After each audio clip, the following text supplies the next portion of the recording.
Trump's lawyer threatens BBC with $1 billion lawsuit. Read the letter in full. Because the BBC did a few little deceptive things, which has in fact actually resulted in the chairman of the BBC resigning. That's how bad it is. Anyway, let's get into the article. The letter makes several demands, including requiring the broadcaster to issue an apology, compensate President Trump for the harm caused, and threatening a $1 billion lawsuit. One of Donald Trump's lawyers has threatened to sue the BBC with a $1 billion lawsuit accusing the corporation of broadcasting false, defamatory, disparaging, and inflammatory statements. BBC chair Samir Shah has apologised for an error of judgment over the way the US president's speech was edited in a Panorama documentary. Because there was a Panorama show on January 6th, and they deceptively edited it to make sure, like, Trump said, go down there and fight, even though he said a bunch of stuff in between it and then said fight, remember fight, and they basically made it look like he commanded them to go down there and do it. They deceptively edited the footage, and they're in a lot of trouble over it.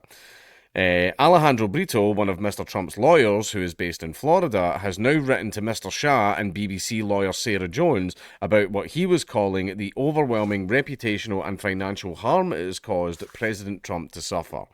Here is the letter in full.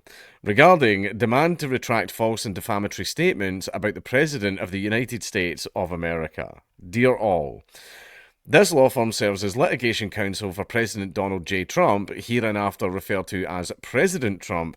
Please direct all future correspondence relating to this matter to my attention.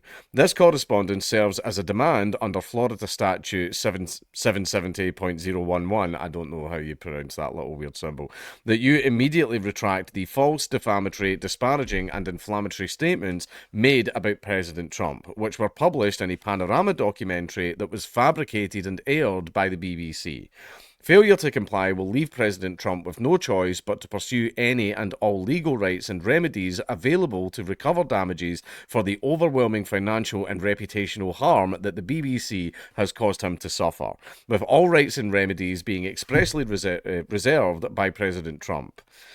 In the Panorama documentary titled Trump, A Second Chance, which was first broadcast on October 28, 2024, a week before the 2024 United States presidential election, the BBC intentionally sought to completely mislead its viewers by splicing together three separate parts of President Trump's speech to supporters on January 6, 2021. The documentary showed President Trump telling supporters, we're going to walk down to the Capitol and I'll be there with you and we fight. We fight like hell, and if you don't fight like hell, you're not going to have a country anymore. This fabricated depiction of President Trump was false and defamatory, given that President Trump's actual and full remarks were, we're going to walk down and I'll be there with you, we're going to walk down, any one of you, but I think right here, we're going to walk down to the Capitol and we're going to cheer on our brave senators and congressmen and women. And that was the full statement. It was deceptively edited to make it look like he told people to go down there and kick off. Moreover, the BBC edited out President Trump saying, I know that everyone here will soon be marching over to the Capitol building to peacefully and patriotically make your voices heard. Thus, as set forth in an internal whistleblower memorandum, the BBC segment maliciously made it appear that President Trump said things he never actually said by editing together footage from the start of the speech with a separate quote early an hour later. Due to their salacious nature, the fabricated statements that were aired by the BBC have been widely disseminated throughout various digital mediums, which have reached tens of millions of people worldwide. Consequently, the BBC has caused President Trump to suffer overwhelming financial and reputational harm. Applicable law. Words are defamatory under Florida law when they tend to subject one to hatred, distrust, ridicule, contempt, or disgrace, or tend to injure one in one's business or profession. And then it's quoting a bunch of other cases.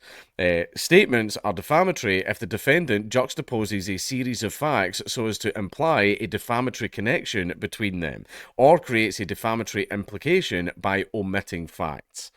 And then a bunch of other cases as well. Quoting Jews for Jesus. Alright. Further, Sorry, Mossad. Further, where the speaker or writer neglects to provide the audience with an adequate factual foundation prior to engaging in the offending discourse, liability may arise.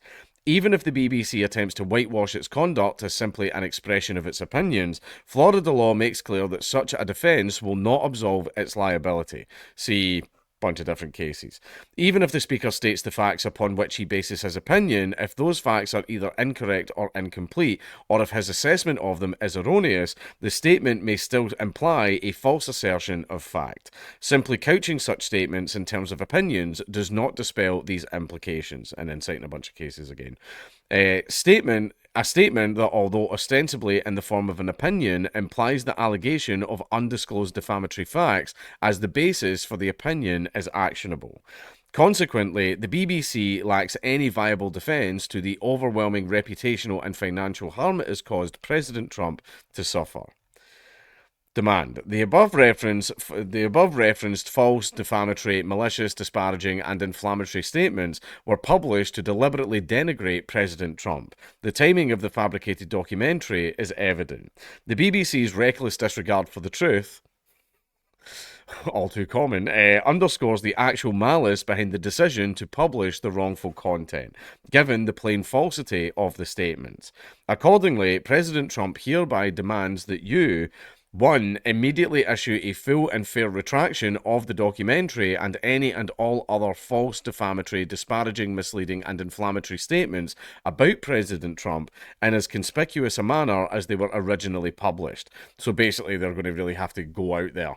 Because that's the way they do it. You can't, they used to do that with newspapers where if they had a front page article, shitting all over someone and it turns out that all of it was false, the paper can't then do a retraction as a little tiny postage stamp article on the back page. It's no, they all get equal space.